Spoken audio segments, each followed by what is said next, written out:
Dalawang rider ang nasawi sa magkahiwalay na salpukan sa intersection sa Isabela at Aklan.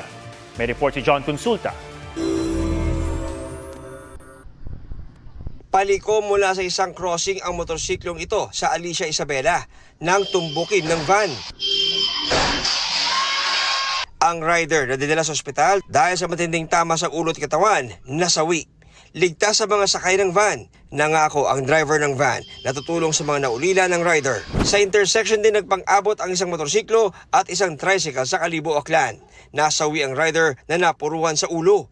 Sugatan naman ang tricycle driver. Naka-hospital arrest siya at naharap sa reklamong reckless imprudence resulting in homicide. Wala pa siyang pahayag. Tumagilid ang isang papasaherong jeepney sa Davao City.